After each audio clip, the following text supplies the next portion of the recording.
তবে কি হাইব্রিড যুদ্ধ বাঁধিয়েই ইরানের বিরুদ্ধে জয়ী হওয়ার ষড়যন্ত্র করছে যুক্তরাষ্ট্র ইসরায়েল? এই যুদ্ধের কলকাঠি কিভাবে নাড়াচ্ছে ইহুদিবাদীরা?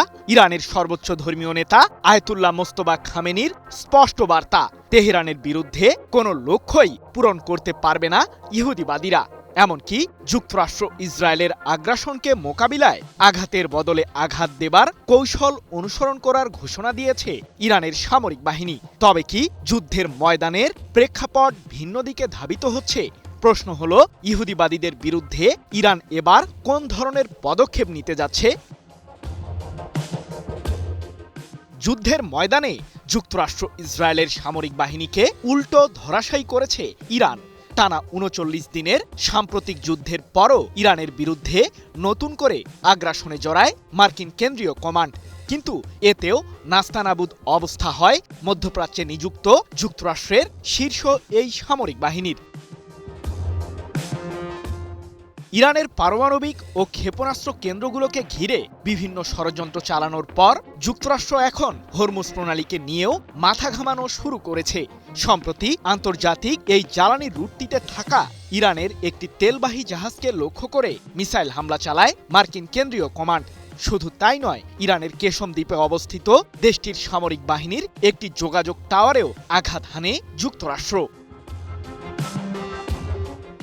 তবে মার্কিনীদের এসব ষড়যন্ত্রের চরম মূল্য চুকিয়ে দিয়েছে ইরানও।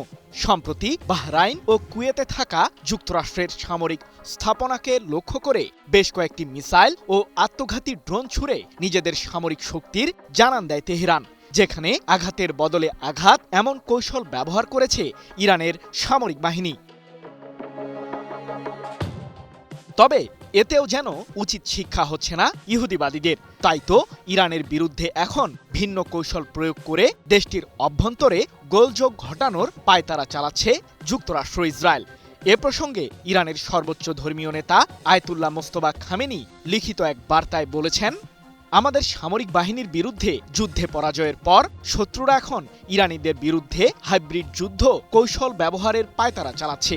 এই প্রক্রিয়ায় জনগণের প্রতিরোধ ক্ষমতা দুর্বল করা এবং সামরিক বাহিনীর মাঝে ভুল বোঝাবুঝি সৃষ্টির ষড়যন্ত্র করছে শত্রুরা। তবে এক্ষেত্রেও ইহুদিবাদীরা পরাজিত হবে। ৪ জুন এক প্রতিবেদনে বিষয়টি নিশ্চিত করেছে ইরানের রাষ্ট্রীয় সম্প্রচার মাধ্যম প্রেস টিভি। তবে ইরানের পাল্টা প্রতিরোধ ঠিক কেমন হতে যাচ্ছে? কি বুঝলেন ভাই? অনলি জেডাই চাই।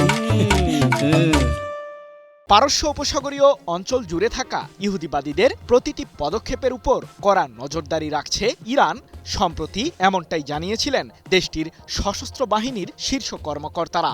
শুধু তাই নয়, ইরানের বিরুদ্ধে যদি আবারও সরাসরি যুদ্ধে জড়ানোর ষড়যন্ত্র করে যুক্তরাষ্ট্র ইসরায়েল, তাহলে তাদেরকে মোকাবিলায় নতুন অস্ত্রও প্রস্তুত রেখেছে তেহরান।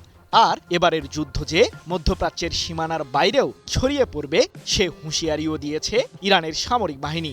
তাই তো বিশ্লেষকরা বলছেন, ভারত মহাসাগরে থাকা ব্রিটিশ আমেরিকান সামরিক ঘাঁটি ডিয়াগো গার্সিয়াতে হামলা চালিয়ে নিজেদের মিসাইলের সক্ষমতা দেখিয়েছে ইরান। সেগুলো দিয়েই ইউরোপ অঞ্চলে থাকা যুক্তরাষ্ট্রের সামরিক আস্তানাতেও হামলা চালাতে সক্ষম তেহরান, এমনটাই দাবি সমরবিদদের।